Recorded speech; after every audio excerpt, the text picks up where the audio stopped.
सपा में दोबारा खुशामदीद। राना साहब, ये फरमाइए, जो समिट हुई बड़ी ज़ाहिर इनिशिएटिव है मेरा ख्याल है, और गवर्नमेंट का और रियासत का दोनों का, तो इसका कोई फायदा होगा पाकिस्तान को? देखिए, जो एक फायदा जो सबको नजर आ रहा है, बैरेक गोल्ड के जो सीईओ और प्रेसिडेंट है उन्होंने तकरीर की, और जो एक्साइटमेंट और जो पोटेंशियल वो बता रहे थे कि पाकिस्तान में उनको नजर आ रहा है कि अगली सदी तक जो है वो रिकोडेक जो है वो चल रहा होगा, उनका ये मौक़िफ़ था। और उन्होंने कहा कि अभी तो हम शुरुआत हैं, पाकिस्तान एक माइनिंग का हब बन सकता है। तो देखिए, ये वो आदमी कह रहा है जिसने पाकिस्तान में इन्वेस्टमेंट की और जिसको बहुत सारे हर्डल्स हुए बदकिस्मती के साथ, बहुत सारे बॉटलनेक्स आए और जुडिशरी के हवाले से भी, लेकिन वो भी कितना एक्साइटेड है।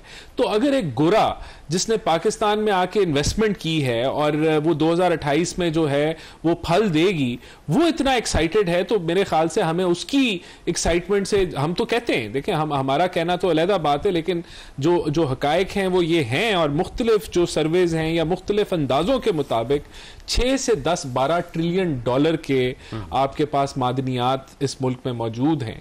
अब जो कानून साजी हम कर रहे हैं इसके हवाले से, और सूबों की बड़ी सपोर्ट है, और अभी बल्कि एक वीडियो बयान भी सीएम केपीके का आया जिसमें उन्होंने कहा कि इस पे कोई किसी किस्म के जो अथॉरिटी है सूबे की ना कम हो रही है, वो मौजूद है और उसके मुताबिक ही चलेंगे। तो ये अच्छी बात है कि मुल्क के लिए अगर सब सूबे भी जो हैं वो उसके हक में बात करें और ये हम उस तरफ बढ़ें, तो हम इंशाल्लाह हम सबकी फतह है अगर ये तरक्की। तो मैं समझता हूँ कि प्राइम मिनिस्टर और इसमें रियासत और सबका रोल है कि हम एक पॉजिटिविटी फैलाएं कि हमने ये जो इतने बड़े वसाइल हैं इस मुल्क में, उनको हमने अब प्रैक्टिकल फॉर्म के अंदर हमने उस तरफ लेके जाना है कि उसका नतीजा एक आम आदमी तक भी पहुंचे। ठीक। अच्छा चांदी साहब, देखिए, गवर्नमेंट जो है ना अब पूरी दुनिया से सरमायाकारों को भी बुला रही है और ऐसे लोगों को भी बुला रही है जो पाकिस्तान को तरक्की दे सके, इश्यूज खत्म हो पाकिस्तान के, लेकिन पाकिस्तान पीपल्स पार्टी को दावत नहीं दे रही कि आए कैनाल्स के इशू पे इकट्ठा बैठ के इस मसले को हल कर लें। देखिए, मैं गुजारिश करूं, पाकिस्तान पीपल्स पार्टी ने मुश्किल तरीन हालात में भी पाकिस्तान जिंदाबाद के नारे लगाए हैं। हमने लाख बुराइयां सुनी हैं, हमने ताने सुने हैं, और जो बातें हुई हम उनसे लाताल्लुक होकर पाकिस्तान से ताल्लुक निभाते हैं। लेकिन जब भी मौका मिला है, वफाक में जब भी कोई हुकूमत आई है और सूबे का कोई मामला आया है, तो इन्होंने क्या किया है? मियां साहब के दौर के दो तीन हुकूमतें आई हैं, बताएं कौन से मंसूबे इन्होंने सिंध के हवाले किए?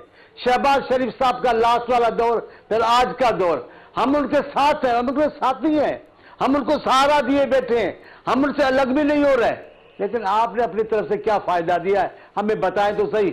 पानी का मामला कोई मामूली मामला नहीं है, तो पानी से पहले कोयले की बात देखें, कहते भाई इतने 100 साल का कोयला पाकिस्तान के पास है।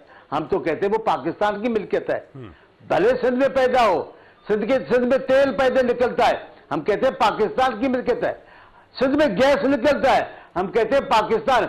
हम सारी बातें अपनी पाकिस्तान की, लेकिन सिंध की कोई बात वफाक अपने पाकिस्तान की नहीं मानता।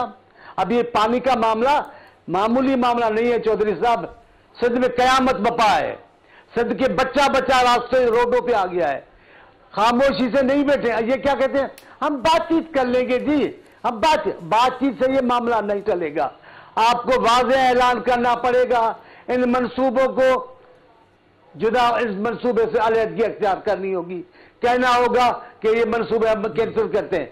लेकिन इनके एक रहनुमा ने बड़ा अच्छा बयान दिया है, मुझे बड़ी हैरत हुई है, अगर हमें किया गया तो रहेंगे वो भी नहीं। कोई बात नहीं, आपने पहले भी ऐसा करके दिखाया है, बहुत सारे लोगों को पाकिस्तान से भगाया है। हम नहीं भागेंगे, हम जान देने वाले हैं पाकिस्तान की खातिर, लेकिन ये लहजा आपका अच्छा नहीं है। हम कहते हैं हम आपके साथ हैं। बात क्या है? बात ये है कि पानी सिंध के बका का सवाल है, पानी सिंध के बच्चे की जिंदगी और मौत का मसला है। हम उससे लाताल्लुक कैसे हो जाएंगे? हम कैसे आपकी बातों में आ जाएंगे? आपने थल कैनाल में क्या किया, शहबाज शरीफ ने क्या बात शामिल करने दें मुझे। राना साहब, देखिए, पीपल्स पार्टी आपकी इत्तेहादी भी है और उनका इशू जेन्युइन है।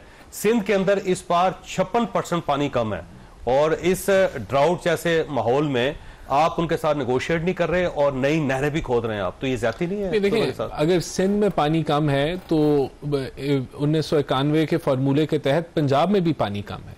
यानी कि अगर बारिश कम हुई है, बारिशों का पानी यार ये आपका दलील है और उसके नतीजे आपका दलील है, तो उतने ही हिस्से से पंजाब और बाकी सूबों का भी कम होता है जितना सिंध का होता है। ये खाली सिंध का मामला नहीं, पूरे पाकिस्तान का मामला है। और देखें, ये एक टेक्निकल डिबेट है जो सियासी डिबेट बन चुकी है। क्योंकि ये बन चुकी है सियासी डिबेट, तो मैं भी समझता हूं कि इसके ऊपर अब जो CCI है उसके अंदर तफसीली तौर पे इस पे बातचीत होनी चाहिए। और टेक्निकली तौर पे अगर ये साबित हो जाता है कि किसी सूबे का हक नहीं मारा जा रहा, तो फिर हमें इसको एज ए पाकिस्तानी हमें इस पे सियासत नहीं करनी चाहिए।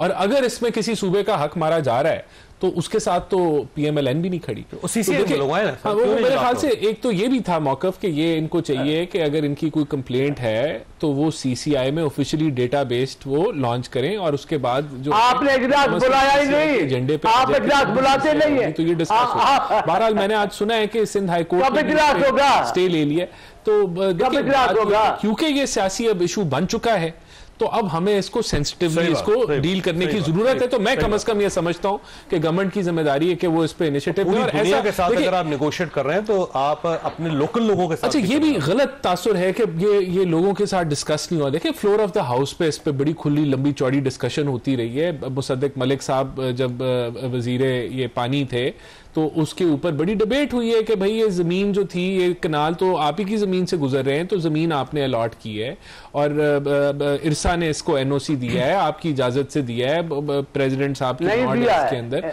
लेकिन अब अगर ये आपके ख्याल से कोई टेक्निकलिटीज है तो उसको डिस्कस करना चाहिए। ये कोई बिला वजह ये नाफिज नहीं होना चाहिए। तो मैं भी समझता हूं कि अब क्योंकि ये एक सियासी मामला बन चुका है तो हमें ना सिर्फ इसको सियासी तौर पे डील करने की जरूरत है बल्कि अब और टेक्निकली तौर पे लोगों को कन्विंस करने की जरूरत है। तो मेरे ख्याल से इसी तरफ ही हुकूमत जाएगी। मैंने ब्रेक लेनी है। नईम साहब, आपके पास सवाल छोड़ के जा रहा हूं कि पार्टी के अंदर डिवाइड बहुत है। मुराद सईद साहब जो है उन्होंने खुद ही ऐलान कर दिया कि 11 अप्रैल को हम एक बहुत बड़ा लॉन्ग मार्च करेंगे। पार्टी ने कहा कि ये कौन है भाई जो इतना बड़ा फैसला कर रहा है।